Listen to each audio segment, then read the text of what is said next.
Hello friends, welcome back to cinema secrets. இன்னைக்கு இந்த வீடியோல நான் பேச போற விஷயம், நம்ம தமிழ் சினிமாவை சேர்ந்த ஒரு சில இயக்குனர்கள் இருக்காங்க. அவங்களுக்கு ஆக்சுவலி என்ன பேர் தெரியுமா? பைத்தியம்னுவாங்க, மென்டல்னுவாங்க, கிறுக்கு பையன் அப்படின்னுவாங்க. எதனால இந்த மாதிரி லேபிள் வச்சு அவங்களை கூப்பிடுறாங்க அப்படின்னு பாத்தீங்கன்னா, இன்னொன்னு மறந்துட்டு பாருங்க, இதையும் தாண்டி சைக்கோ இயக்குனர் அப்படின்ற பேர்லாம் இருக்குது. எதனாலப்பா இந்த பேர் அப்படின்னு கேட்டீங்கன்னா, இதை என் வாயால சொல்லணுமா? சொல்லிதான் ஆகணும், அதுதானே வீடியோ போட்டிருக்கு அப்படின்னு கேட்டீங்கன்னா சொல்றேன். இந்த இயக்குனர்களுக்கு இந்த மாதிரியான பேர் ஏன் வந்ததுன்னு பாத்தீங்கன்னா, இவங்க எடுக்கக்கூடிய படங்கள் என்னதான் ஒரு மேக்கிங் வைஸ் ஒரு தரமான படங்களா இருந்தாலும் அது உள்ள போற நடிகர் இருக்கான் பாத்தீங்களா, அவன் செத்து சுண்ணாம்பாய் தான் வெளில வருவான். அந்த அளவுக்கு அந்த இயக்குனர்கள் அந்த படத்தை முடிக்கிறதுக்குள்ள அந்த நடிகரை போட்டு வாங்குன்னு வாங்கி அச்சு தோச்சி அவன் உடம்ப காலி பண்ணிட்டு தான் வெளில அனுப்புவாங்க. இதுக்கப்புறம் அவன் பாத்தீங்கன்னா, எவ்வளவு அடிச்சாலும் நான் தாங்குவேன்டா அப்படின்னு வடிவேல் சொல்ற மாதிரி மாறினாலும் ஒரு சில பேர் இருக்காங்க. இதுக்கப்புறம் எவ்வளவு அடிச்சாலும் என்னால தாங்க முடியாதா, உள்ள இருக்கிற உறுப்புலாம் டேமேஜ் ஆயிடுச்சு, அந்த படத்திலே அந்த இயக்குனர் உறிஞ்சி அம்ஸ்டர் அப்படின்ற மாதிரி ஒரு சில பேர் இருக்காங்க. இதையும் தாண்டி பிசிக்கலா அபியூஸ் பண்றது மட்டும் இல்ல, மென்டலாவும் ஒரு சில இயக்குனர்கள் ஒரு சில நடிகைகளை அபியூஸ் பண்ணிருக்காங்க. அதுவும் என்ன மேட்டர் அப்படின்றத பேசுவோம். சோ இதுக்கு மேல இந்த இன்ட்ரோடக்ஷன் எல்லாம் நம்ம வளவலன்னு பேச தேவையில்ல. எந்தெந்த நடிகர்கள்லாம் இந்த மாதிரி இயக்குனர்கள் கிட்ட சிக்கி சின்ன பின்னமாயி இதுக்கப்புறம் வாழ்க்கையில படம் நடிச்சா ஆகணும், நடிச்சாலும் உடம்புல தெம்புலடா, மைக்க பிடிச்சாலே கை நடுங்குது மேடம் மேல அப்படின்ற அளவுக்குலாம் பல பேர் ஆயிருக்காங்க. அவங்க எல்லாம் யாரு, எப்பேற்பட்ட இன்னல்கள் எல்லாம் அவங்க சந்திச்சாங்க அப்படின்றத பத்தி இந்த வீடியோல நேரம் கடத்தாம போய் பேசுவோம் நண்பர்களே. இப்போ இந்த லிஸ்ட்ல முதலாவதா சொல்ல போற இயக்குனர் வேற யாரும் இல்ல, சாக்ஷாத் நம்ம பாலா மாமா அவர்கள் தான். ஏன்னா டார்ச்சர் பா, இயக்குனர் டார்ச்சர் தாங்க முடியல அப்படின்னு சொன்னாலே இவரோட பேர் முதல் வந்துடும். இதுக்கப்புறம் தான் மற்ற இயக்குனர்கள் பேர்லாம் வரும். ஏன்னா அந்த அளவுக்கு விஷுவலி அட்டவணை போட்டு காமிச்சாச்சு. ஏன்னா அதர்வா அவர்களை குச்சி வச்சு அடிக்கிறது, இந்த பக்கம் நம்ம விக்ரம் அவர்களை சங்கீதா வச்சு தொடப்பக்கட்டையில் அடிக்கிறது, இந்த மாதிரி மாத்தி மாத்தி அடிக்க வச்சு இவங்க எல்லாம் என்ன ஆனாங்க அப்படின்றத பத்தி பேசுவோம். இதுல முதல் தடவையா நம்ம பாலமாமா அவர்கள் கிட்ட சிக்கி சின்ன பண்ணமாயி உடம்பு பிரச்சனை போனது தாண்டி காசும் போச்சுரா, சொத்தே போச்சுரா அப்படின்ற அளவுக்கு ஒரு நடிகர் இருக்கிறாரு. இவர் வேற யாரும் இல்ல, நம்ம நடிகர் சசிகுமார் அவர்கள் தான். ஏன்னா நம்ம சசிகுமார் அவர்கள் ஆரம்பத்துல ஒரு நல்ல இயக்குனரா வந்ததுக்கு அப்புறமா இவரோட வாழ்க்கையில ஒரு டர்னிங் பாயிண்ட் வரணும் இல்லைங்களா? ஏதாவது ஒண்ணு பண்ணாதானங்க. இயக்குனரா பார்த்தாச்சு, எப்ப பாரு அந்த சேவ் பண்ணாத மூஞ்சியை வச்சுக்கிட்டு நம்மளும் எவ்வளவுதான் மதுரை பக்கம் தென்மாவட்டம் பக்கம் போயிட்டு நம்ம படமா நடிச்சு தள்ளுறது, அதுக்கப்புறம் நம்ம இந்த பிஎன்சி ஆடியன்ஸ், ஏ ஆடியன்ஸ் இவங்களெல்லாம் எப்படி கவர் பண்றது அப்படின்னு முடிவு பண்ண நம்ம சசிகுமார் என்ன பண்ணாரு, தேவையில்லாத ஒரு கூட்டணியில போய் ஜாயின் பண்ணாரு. கை காலில் விழுந்து மாலை போட்டு. அது என்ன கூட்டணினா பாலாமாமா அவர்களின் கூட்டணி தான். ஏன்னா பாலாமாமா அவர்களை வச்சு அன்னைக்கு எந்த ஹீரோவும் கால் ஷீட் கொடுக்காம, எந்த ஹீரோவும் இவர் கூட நடிக்க மாட்டேன் இவரோட இயக்கத்தில் அப்படின்னு வெறியுண்டு இருக்கும் போது இவர் என்ன பண்ணாரு, நானே ஒரு படத்தை தயாரிக்கிறேன் பாலாமாமா, என் படத்தை இயக்கி கொடுங்க, என்ன ஹீரோவை வச்சு எடுங்கன்னு இவர் போய் மாட்டின படம் தான் தாரை தப்பட்டை அப்படின்ற ஒரு படம். இதோட சேர்ந்து இன்னும் 2 ஆடுங்க மாட்டுச்சு. அந்த ஆடுகள் யார் அப்படின்றத நான் அடுத்தடுத்து சொல்றேன். ஃபர்ஸ்ட் சசிகுமார் எப்படி காலியானார்னு சொல்றேன். இவர் பிசிக்கலா காலியானாரா அப்படின்றத இவர் வெளிப்படையா சொல்லல, உள்குத்து வாங்கினது வெளில காமிச்சா ஆகணும், அட விடுறா அப்படின்ற மாதிரி. இதையும் தாண்டி நிறைய அடி வாங்கிட்டேன், அது என்ன அடி அப்படின்றத சொல்றேன்ற மாதிரி ஒரு சில இடத்துல சொல்லாம சொல்லிட்டாரு. என்னன்னா, இந்த படத்துக்கு இன்வெஸ்ட் பண்ண காசு மொத்தமா போண்டி காலி, இருக்கிற காசெல்லாம் போச்சு.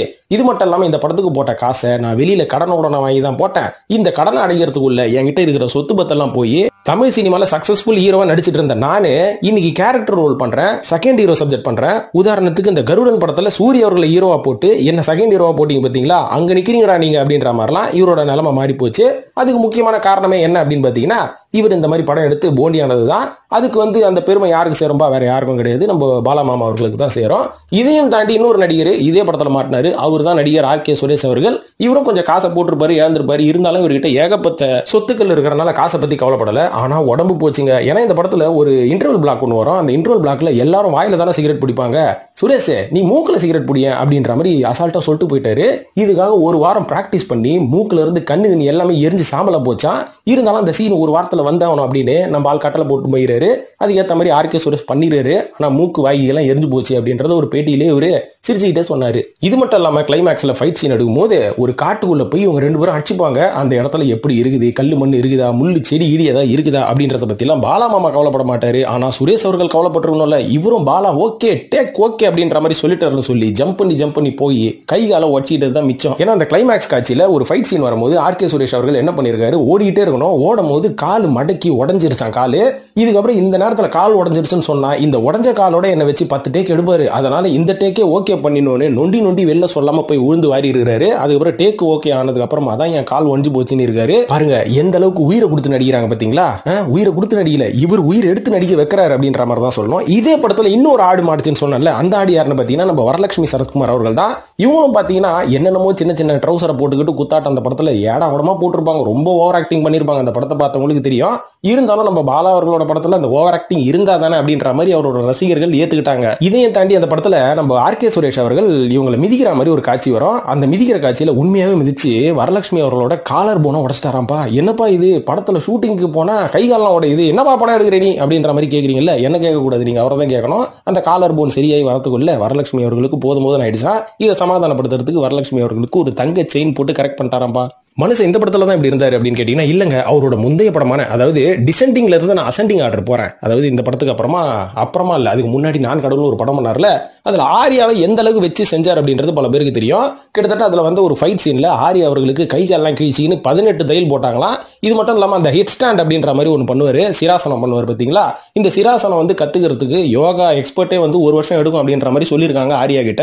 ஆனா ஆரியா அவர்கள் அவங்க கிட்ட போய் என்ன தெரியுங்களா சொல்லியிருக்காரு, அதெல்லாம் முடியாதுங்க, எனக்கு டைரக்டர் 1 மாசம் தான் டைம் கொடுத்துருக்காரு, அதுக்குள்ள சொல்லி கொடுங்கன்னா அவங்க என்ன சொல்லியிருக்காங்க, அதெல்லாம் வாய்ப்பே இல்லை, ரொம்ப ரிஸ்க், உனக்குலாம் சொல்லி கொடுக்க முடியாது போன்னு சொன்னதுக்கு வீட்டுல போயிட்டு வேற வேலை வெட்டி இல்லாம காலையில இருந்து சாயந்தரம் வரைக்கும் தலைகீழ நின்னு அந்த ஒரு வித்தையை கத்துக்கிட்டாரா.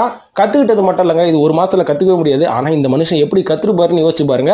அவ்வளவு கஷ்டப்பட்டு கத்துக்கிட்டோம். அந்த சீன் ஜஸ்ட் 1 நிமிஷம் தான் வரும். ஆரியா பட்ட கஷ்டத்துக்கு இந்த சீனை ஒரு 4-5 வாட்டி வச்சிருக்கலாம். என்ன பண்றது, மனுஷனோட கஷ்டத்தை பாக்குற இயக்குனர் அவரு அப்படின்றவர் நம்மளுக்கு யோசிக்க தோணுது. ஏன்னு பாத்தீங்கன்னா இதே படத்துல நடிச்ச ஆரியா அவர்களின் தந்தையான அழகன் தமிழ்மணி அவர்களை இவர் எப்படி வச்சு செஞ்சாருன்னு போன வீடியோல சொன்னேன்.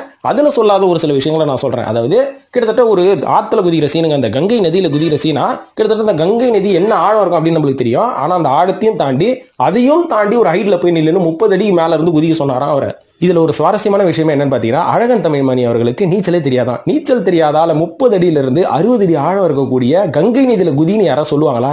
சொல்லுங்க, பைத்தியக்காரன் கூட சொல்ல மாட்டான். ஆனா இவர் சொல்லியிருக்கிறாரு, அது ஏத்த மாதிரி இவரும் அறிவு கட்டதனமா குதிச்சிருக்காரு அப்படின்றதுதான் உண்மையை. கிட்டத்தட்ட 1 தடவை 2 தடவை இல்லைங்க, 10-20 தடவை குதிச்சாராம். குதிச்சு கடைசியில் ஜென்னி வந்து சாவர நிலைமைக்கு இவர் வந்த உடனே தான் அந்த டேக்கே ஓகே பண்ணாராம் பாலா அவர்கள்.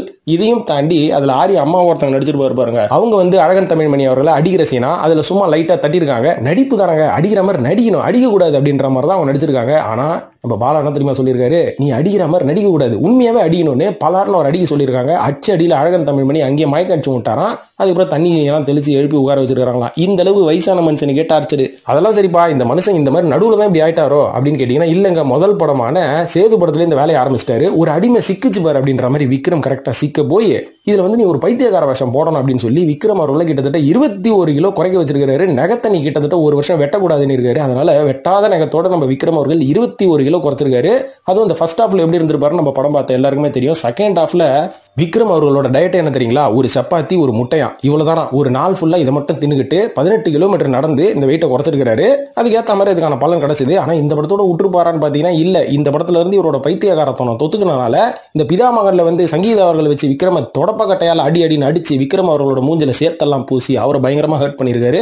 இருந்தாலும் அதுல இருந்தெல்லாம் மீண்டு வந்துட்டாரு சியான் விக்ரம் அவர்கள். இதோ நின்று போச்சா, அதுதாங்க இல்ல, விஷால் அவர்களோட கண்ணை நோண்டி விட்டு கையில மைக்கு பிடிச்சாலே கை உதற அளவுக்கு நர்வஸ் ப்ராப்ளத்தை கிரியேட் பண்ணி விட்டாரு பாத்தீங்களா. ஒரு படத்துல நம்ம கவுண்டமணி அவர்கள் கூட சொல்லுவாரு, என்னடா ரொம்ப கை நடுங்குது, நர்வஸ் வீக்னஸா, டெய்லி 2 நிரோபின் இன்ஜெக்ஷன் எடுத்துக்கோ அப்படின்ற மாதிரி நம்ம வந்து விஷாலை பார்த்து அட்வைஸ் பண்ற அளவுக்கு அவரோட ஹெல்த் வந்து ரொம்ப மோசமா போச்சு. அதுக்கு புளியார் சுழி போட்டது நம்ம இயக்குனர் பாலா அவர்கள் தான் சொல்றாங்க. ஏன்னா அன்னைக்கு அந்த ஸ்கிரீன் டைஸ் வரதுக்காக ஒரு சில ஆபரேஷன் பண்ணி படம் ஃபுல்லா கண்ணை அந்த மாதிரி மார்கன் மாதிரி வச்சு நடிச்சு அவரோட தலைவலி வந்து அந்த நர்வஸ் ப்ராப்ளம் வந்து நர்வஸ் சிஸ்டமே டேமேஜ் ஆகி போயிடுச்சா. இன்னி வரைக்கும் அதுக்கான பலனை வந்து நம்ம விஷால் அவர்கள் அனுபவிச்சுட்டு இருக்காரு அப்படின்ற மாதிரி சொல்லப்படுது. ஒரு சில பேர் என்ன சொல்றாங்க, இயக்குனர் 1000 சொல்லுவான்ப்பா, உனக்கு நடிகர் உனக்கு எங்க போச்சு அறிவுனா, எங்க சாதிக்கணும், சாதித்த இயக்குனர் நம்பி தானே நம்ம தலையை விடுறோம், அதுக்கு நீ வெட்டுவியா தலைய அப்படின்ற மாதிரி தான் நம்ம கேட்க தோணுது. இதையும் தாண்டி அதர்வா அவர்கள் மாட்டி சிக்கி சின்ன பின்னமான இருப்பாருங்க. கிட்டத்தட்ட 16 கிலோ குறைச்சாரங்களாங்க. அது என்ன படம், பரதேசி படம் டைட்டில் தான்ப்பா இருக்குது, அதுக்கு நானே பரதேசி மாதிரி ஆகுறது அப்படின்ற மாதிரி கேட்டிருப்பாரு போல. ஆனா இருந்தாலும் நீ 16 கிலோ குறை, அப்பதான் நீ பரதேசி மாதிரி இருப்பேன்னு தலையில சட்டியை கவுத்து மொட்டையெல்லாம் அடிச்சு விட்டு நல்லா இருந்த நம்ம அதர்வா அவர்களை கேவலமாக்கி இதே படத்தில் நடித்த தன்சிகா அவர்களை கூட்டின்னு போயிட்டு ஒரு நாள் ஃபுல்லா பட்னி போட்டு கிளைமாக்ஸ்ல நீ இப்படிதான் இருக்கணும்னு சொல்லி 2 நாள் சோத்த போடாம கிளைமாக்ஸ் எடுத்தாராம். இதையும் தாண்டி சூர்யா அவர்களை பல படங்கள்ல வச்சு செஞ்சிருக்காரு. ஆனா தந்தா படத்துல எப்படி வச்சு செஞ்சாருன்னு பாத்தீங்கன்னா சூர்யா பார்க்க அழகா பல இருக்கான, இவனை என்ன பண்றது, கருப்பா மேக்கப் போடலாம், மேக்கப் போறது தப்பு கிடையாது, ஆனா உன்னை நான் கருப்பாவே ஆக்கிரம் பாருன்னு சொல்லி நல்ல மழை உடம்புல எண்ணெயை தடவி உச்சி வெயில பீச்சில் போய் படுக்க வச்சாரா. அப்போ சூர்யா அவர்களுக்கு எதுவும் தெரியாதனால போய் படுத்துருக்காரு. அதுக்கப்புறம் தான் ஸ்கிரீன்ல பார்த்தா தெரியுது கண்டங்கரையில் நான் அப்படின்ற மாதிரி. சோ சூர்யா அவர்களே இந்த மாதிரி பயங்கரமா பழி வாங்கியிருக்காரு. சோ இதெல்லாம் பாலா அவர்களோட அட்ராசிட்டின்னு சொல்லலாம். இதோட முடிஞ்சு போச்சா இதோட எண்டு காடான்னு கேட்டீங்கன்னா இவரோட கதை வந்து நிறைய சொல்லலாம், நிறைய ஒரு 10-20 பார்ட் எல்லாம் சொல்லலாம். அடுத்தடுத்து நான் சொல்லிக்கிட்டே இருக்கிறேன். இதுக்கப்புறமும் சினிமாக்குள்ள வரணும்னு ஆசைப்பட்டீங்கன்னா வாங்க. ஆனா இவரை மாதிரி ஆகணும்னு நினைக்காதீங்க. பாலா இஸ் மை இன்ஸ்பிரேஷன் அப்படின்ற மாதிரி சொல்லிடாதீங்க. அவரோட மேக்கிங் வைஸ் நீங்க இன்ஸ்பிரேஷனா இருக்க, ஆனா நடிகர்கள் அவரை படுத்துற கொடுமையை வந்து நீங்க இன்ஸ்பிரேஷனா எடுத்துக்காதீங்க அப்படின்னு நான் சொல்லுவேன். ஏன்னா இன்னைக்கு புதுசா வந்த பல இயக்குநர்கள் இந்த வேலையெல்லாம் பார்த்துக்கிறானுங்க. அதாவது பல புதுமுகங்களை அசிங்கசியமா திட்டுறது, ஷார்ட் ஓகே வரலாம் லபா லபா லபான்னு கத்துறது, இதெல்லாம் எதுக்கு கத்துனாங்க? ஆர்ட் வெடிச்சு போயிடும், கூலா பண்ணுங்க படத்தை, அவ்வளவுதான். சுந்தர் சி மாதிரி. இப்ப அடுத்ததான் சொல்ல போற இயக்குனர் சாமி அவர்கள். சாமி அவர்கள் பாத்தீங்கன்னா என்ன படம், மிருகம் அப்படின்னு ஒரு படம் எடுத்தாரு பாத்தீங்களா? இந்த படத்துலயும் வந்து ஒரு பெரிய கான்ட்ரோவர்சியை சந்திச்சாரு. என்னன்னா, அதாவது ஒரு நடிகர்கிட்ட இருந்து நம்ம நடிப்பு வாங்கணும்னா அவங்களுக்கு சீனை எக்ஸ்பிளைன் பண்ணி அவங்களுக்கு ரிஹர்சல்னு ஒன்று கொடுத்து அவங்கள அந்த மூட்ல வர வச்சு தான் நம்ம வந்து அந்த படத்தை வந்து கொண்டு போய் சேர்க்க முடியும். ஸோ ஒரு சில இயக்குநர்கள் என்ன பண்ணுவாங்க, இந்த ரிஹர்சல் அப்படின்ற ஒரு விஷயமே தெரியாது, எதுவாக இருந்தாலும் ஷூட்டிங் ஸ்பாட்ல வர வச்சு எல்லாத்தையும் பண்ணிடலாம் அப்படின்ற மாதிரி பண்ண வைக்கிறதுனால தான் ஒரு சில நடிகர்களுக்கு அந்த சீன்ஸை உள்வாங்க முடியாம எப்படி நம்ம அவுட்புட் கொடுக்கணும்னு தெரியாம குழம்பிட்டு இருப்பாங்க.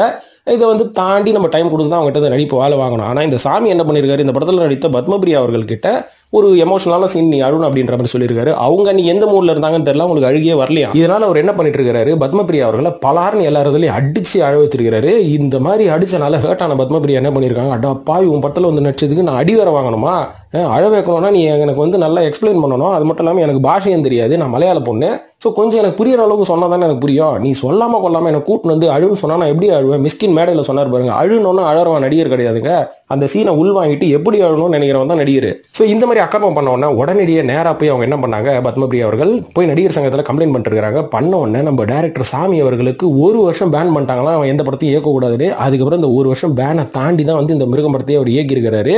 இந்த மாதிரி ஆப்பு வச்சு அதான் இவங்கலாம் அடங்குவாங்க. இதே மாதிரி மூன்றாவதா சொல்ல போறது சௌமியா அப்படின்ற ஒரு மலையாள நடிகை சமீபத்தில் இந்த ஹேமா கமிட்டி மூலமாக வந்து ஒரு பெரிய கம்ப்ளைண்ட் கொடுத்தாங்க. இதை பார்க்கும்போது ஒரு சில இயக்குநர்கள் சைக்கோவாவே இருக்கிறாங்கப்பா அப்படின்ற மாதிரி தான் யோசிக்க தோணுச்சு. அது என்ன மேட்டர்னா, ஆரம்பத்தில் 90ஸ்ல அவங்க ஒரு சில படங்கள் நடிக்கும் போது அவங்க வந்து தந்தை போல நினைத்து கொண்டிருந்த ஒரு இயக்குனர் இருந்தாராம். அந்த இயக்குனர் இன்னைக்கும் இருக்கிறாரு. ஒரு நடிகை 3வது திருமணம் பண்ணியிருக்காரு அவரு. அதாவது அந்த நடிகையோட 3வது கணவர் இவரு. அவங்க பேர்லாம் நான் சொல்ல விரும்பல, எதுக்கு, ஏன்னா அந்த நடிகையை சொல்லாத போது நான் மட்டும் ஏன் சொல்லணும், அந்த நடிகை இதே இந்த பேரை சொல்ல வேண்டியதானே. அவங்க சொல்லல, நான் சொல்ல மாட்டேன். அதனால அவங்க என்ன சொன்னாங்க எனக்கு தெரியும். அந்த இயக்குனர் பேரு நீங்க முடிஞ்சா கண்டுபிடிச்சவங்க கண்டுபிடிச்சா போய் கமெண்ட்ல போடுங்க. அவரு இந்த நடிகை கிட்ட ஆரம்பத்தில் இன்ட்ரோடியூஸ் பண்ணி விடுறவான்னு சொல்லி ஃபேமிலியோட ஒரு நல்ல ஒரு பொண்ணு தந்தை மாதிரி பழகி இருக்கிறாங்க. அதுக்கப்புறம் படத்தை இயக்கும் போது போக போக இந்த பொண்ணை வந்து செக்ஷுவலா பயங்கரமா அசால்ட் பண்ணியிருக்காரு. அவங்களோட அந்த பெண்ணுறுப்புல வந்து என்னென்னமோ சில ராடுகள் எல்லாம் விட்டு ரொம்ப அவங்களை அசிங்கப்படுத்திருக்கிறாரு அப்படின்ற மாதிரி அவங்களே ரொம்ப ஓப்பனா ஒரு பெரிய சேனலுக்கு வந்து அவங்க பேட்டி கொடுத்தாங்க. இதெல்லாம் கேட்கும் போது காதே கூசிச்சு. ஆனா பண்ண அந்த ஆள் எவ்வளவு சைக்கோவா இருப்பாருன்னு கொஞ்சம் யோசிச்சு பாருங்க. சினிமால இப்படியும் ஒரு சில பேர் இருக்கிறாங்க. இவங்களை வச்சு எல்லாரையும் நம்ம இட போடக்கூடாது. இந்த மாதிரி ஒரு சில சைக்கோ இயக்குநர்கள் கூட உங்களுக்கு பழக்கமாக இருந்து இந்த சைக்கோ இயக்குனர் ஒரு மிகப்பெரிய பிரம்மாண்ட படத்தை கொடுக்க போறான் அப்படின்ற நிலைமையில இருந்தா கூட இந்த மாதிரி ஆளுங்க கூட எல்லாம் இருக்காதீங்க. நாளைக்கு உங்களோட ஃபியூச்சர் ரொம்ப ஸ்பாயில் ஆனது மட்டும் இல்லாம மென்டலி நீங்க ரொம்ப சிக் ஆயிடுவீங்க. அதனால ஒரு நல்ல ஹெல்த்தியான டைரக்டர் நல்ல கதைக்களத்தோட இருக்கிறவங்க கூட போய் பழகினீங்கன்னா தான் இன்னைக்கு அந்த ஆள் ஜெயிக்கலனா கூட நாளைக்கு ஜெயிச்சிருவான். இந்த மாதிரி சைக்கோ இயக்குநர்கள் கூட எல்லாம் போய் ஜாயின் பண்ணி நான் எப்படியும் ஜெயிச்சிருவேன்னு போனீங்கன்னா உடம்புல ஒன்றும் மிஞ்சாது. 4வது இயக்குனர் சங்கர் அவர்கள், என்கிட்ட சரக்கு தீர்ந்து போச்சு, இனிமேல் என்கிட்ட ஸ்கிரிப்ட் கிடையாது. பாலகுமாரனும் அதுக்கப்புறம் சுஜாதா அவர்கள் இறந்ததுக்கு அப்புறம் என்கிட்ட கதையே கிடையாது, என்ன பண்றது, என்கிட்ட இருக்கிறது எல்லாம் இந்த பிரம்மாண்டம், இந்த பிரம்மாண்டத்தை வச்சு ஏதாவது ஒன்று பண்ணுவோம், கிடைக்கிற ஹீரோவை வச்சு செய்வோம் அப்படின்னு இவர் முடிவு பண்ணி வச்சு செய்யப்பட்ட ஹீரோ தான் விக்ரம். அது என்ன படம்னு பார்த்தீங்கன்னா அதுதான் ஐயே. ஏன்னா விக்ரம் அவரோட ஏஜோட ஃபேக்டரை பொறுத்து ஒரு இயக்குனர் வந்து இவருக்கு அட்வைஸ் பண்ணிருக்கணும், இந்த ஏஜ்ல நீங்க இந்த மாதிரிலாம் டிரான்ஸ்ஃபர்மேஷன் பண்ணாதீங்க, நீங்க என்னதான் ஆர்வமா இருந்தாலும் நாளைக்கு இந்த படத்துக்கு அப்புறமா நீங்க மற்ற படங்கள்லாம் பண்ணணும், இந்த படத்தோட செத்தா போறீங்க நீங்க, எதனால இந்த படத்துக்கு இவ்வளவு ரிஸ்க் அப்படின்ற மாதிரி ஒரு இயக்குனர் ஒரு நடிகருக்கு ஒரு புரிதலை ஏற்படுத்தணும். ஆனா நம்ம ஆள் என்ன பண்ணாரு, நீ என்ன வேணாலும் பண்ணு, நீ தான் எதை பண்ணாலும் பண்றேன்னு சொல்றியே, எப்பேற்பட்ட டிரான்ஸ்ஃபர்மேஷன் வேணாலும் பண்றேன்றியே, பண்ணு நானும் டைம் கொடுக்குறேன் உனக்கு அப்படின்ற மாதிரி இவர் நடிகரை மட்டும் வச்சு செய்யல, இந்த படத்துக்கு காசு போட்டு 1 வருஷத்துக்கு மேல வெயிட் பண்ண தயாரிப்பாளரையும் வச்சு செஞ்சுட்டாரு. காரணம் என்னன்னு பாத்தீங்கன்னா, இப்பேற்பட்ட டிரான்ஸ்ஃபர்மேஷன் இந்த படத்துக்கு தேவையா? இன்னைக்கு இருக்கிற டெக்னாலஜில நீங்க பாடி சூட் போட்டுக்கலாம், நீங்க சிஜி பண்ணிருக்கலாம், ஏஐல வந்து ரகுவரா ரஜினிகாந்த் எல்லாரையும் ரொம்ப மாடர்னா வர வைக்கிறாங்க. இனிதான் ஏஐ வந்துச்சுல்ல, அன்னைக்கு வந்து சிஜி ஏங்க ஏஐ மாதிரி ஆன விஷயங்கள்லாம் அமெரிக்கால எப்பயோ வந்துருச்சுங்க.